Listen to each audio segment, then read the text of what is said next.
Hola, sean bienvenidos como cada semana a Curioso Arte, sobre todo esta semana, donde aprovecharé mi tiempo libre en cuarentena para poder grabar este video.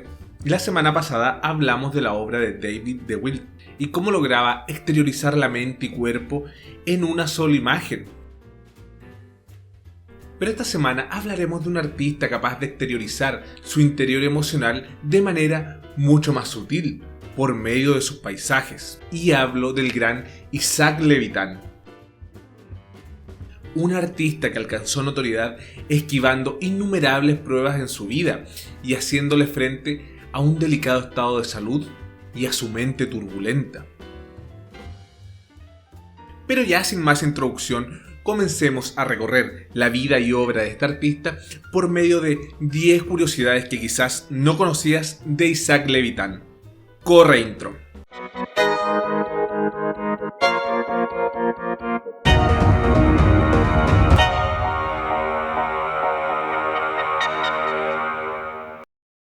Número 1. Muerte y pobreza.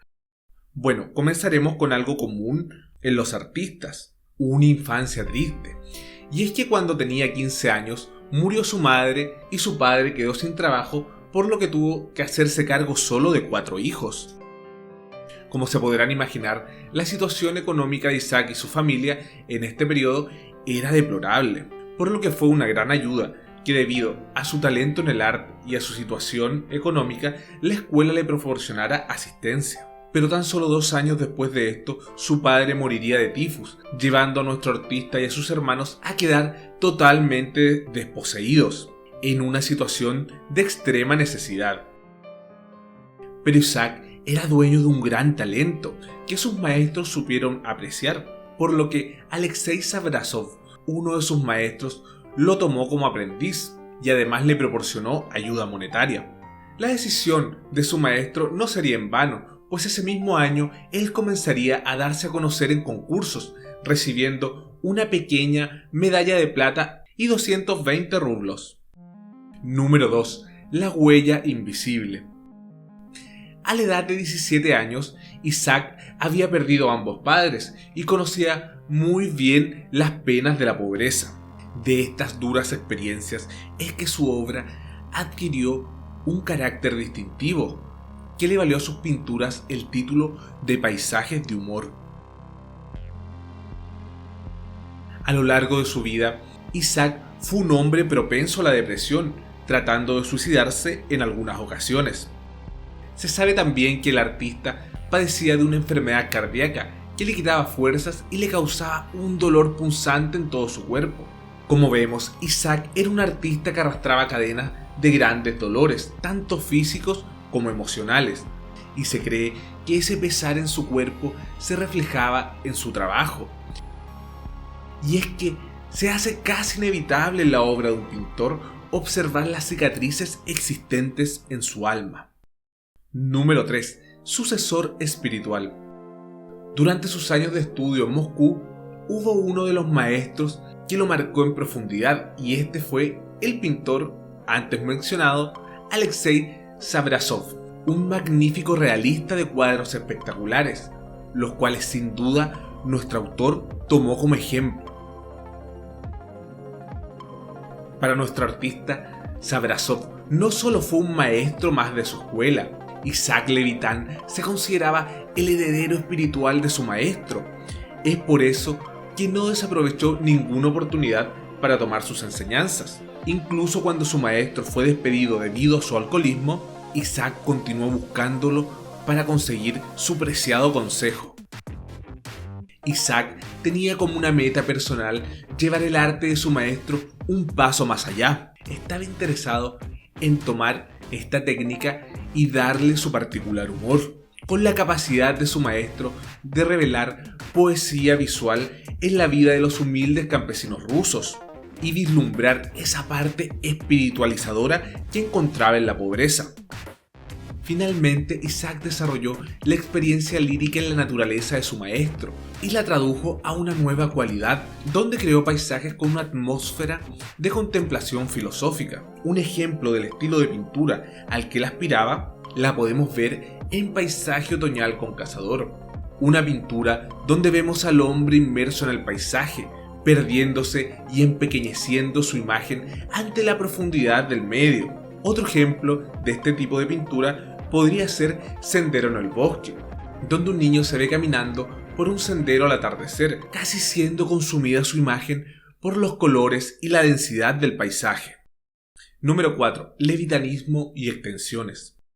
Si bien es cierto que, como vimos con anterioridad, Levitan trabajó con pequeñas figuras humanas, ampliando el alcance de la temática de sus maestros, eso no significa que el grueso de su obra se alejara del tema del paisaje, de una atmósfera densa y profundidad sobrecogedora, con una pequeña dosis de romanticismo, un estilo que incluso más adelante sería adoptado por algunos pintores en Moscú.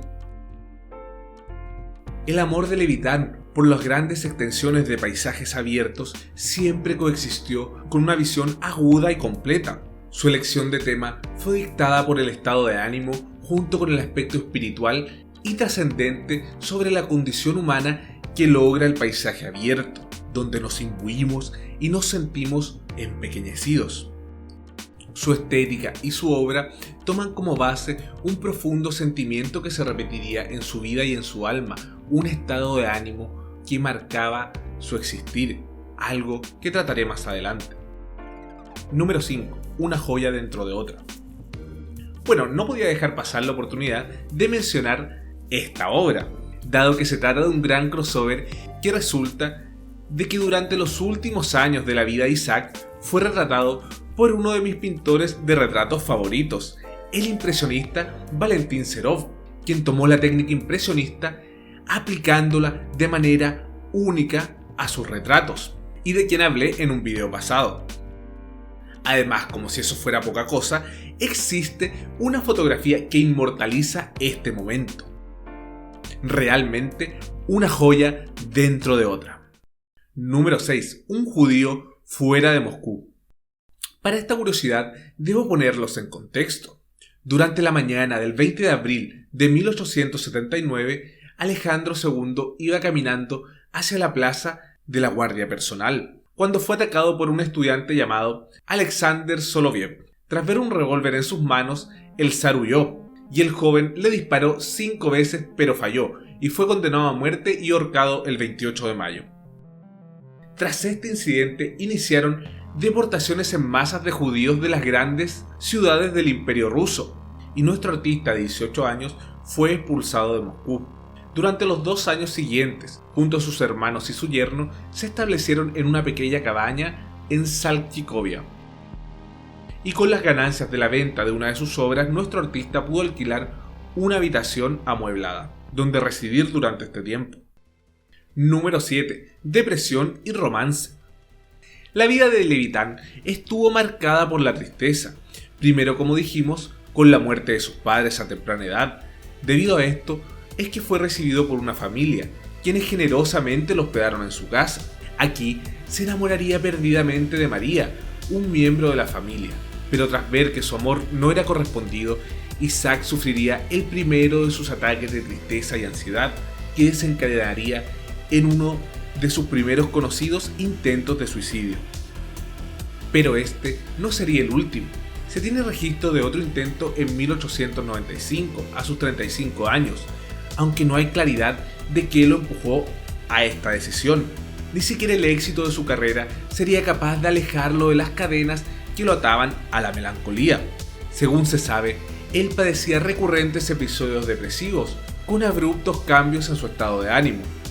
Sus periodos de tristeza a veces se prolongaban hasta por 3 meses, en los cuales evitaba todo contacto amistoso, aislándose totalmente del contacto social, afirmando que la gente estaba en su contra, para pasado un tiempo entrar en periodos donde desbordaba de alegría y felicidad, donde además se volvía muy sociable, coqueto y hasta enamoradizo, por lo que era considerado por sus contemporáneos como todo un Don Juan. Básicamente, Isaac era una constante montaña rusa emocional, seguramente de la cual en sus más intensos periodos imbuía su obra y sus paisajes, de aquella tristeza o de aquella vitalidad por la cual era aquejado. Número 8. Paz eterna. Una de sus obras más representativas y donde podemos ver con mayor franqueza su forma de ver la vida y la muerte en su eterna disputa dentro de su mente es en su cuadro Paz eterna.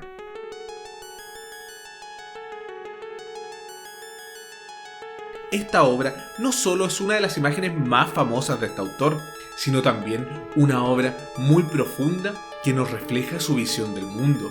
La pintura es un paisaje con una pequeña isla en primer plano.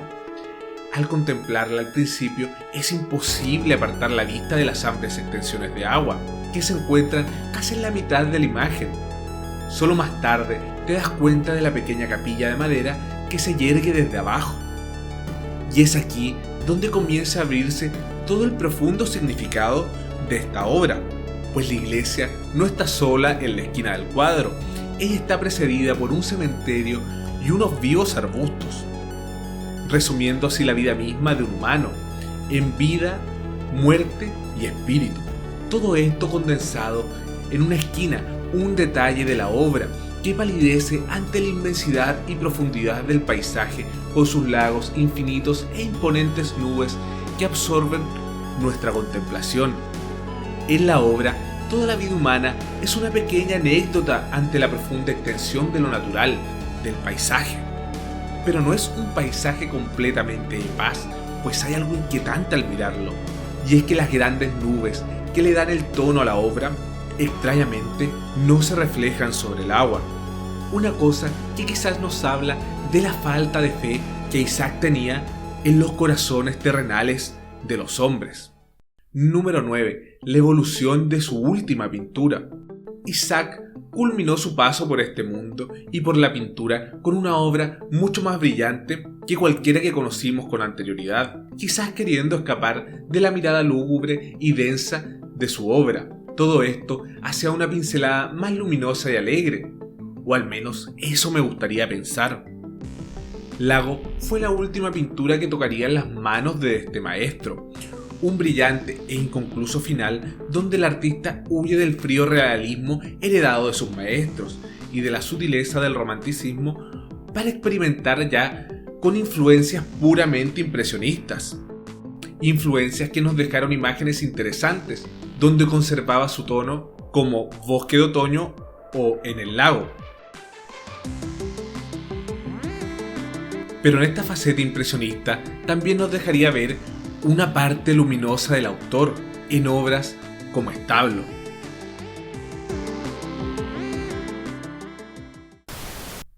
Dime.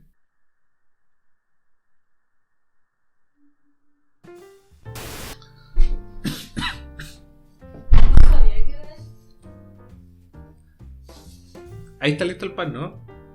6 pancitos. 6 pancitos que estamos pidiendo pan a domicilio por la cuarentena, ¿no? Número 10. Enfermedad.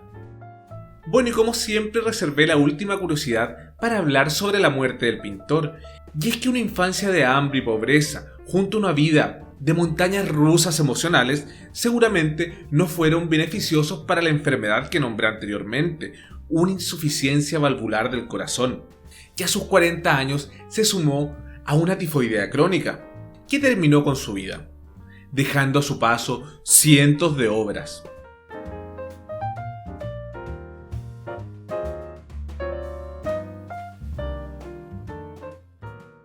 Isaac Levitan fue una tormenta emocional, una tormenta que se plasmaba en las telas en forma de una paleta sobria y opaca, seguramente reflejos de sus profundos periodos de tristeza, pero fue esta emocionalidad inconmensurable la que le permitió al artista sentir la esencia misma del paisaje ruso y cultivar su estilo propio, superando a sus maestros en el tiempo. Era un privilegiado cuyo agudo ojo fue capaz de captar con pinceladas las más ligeras sutilezas del detallado paisaje de su tierra, mientras que su sentir se fundía con las delicadas gradaciones de la luz del paisaje y con las sombras más profundas de su corazón.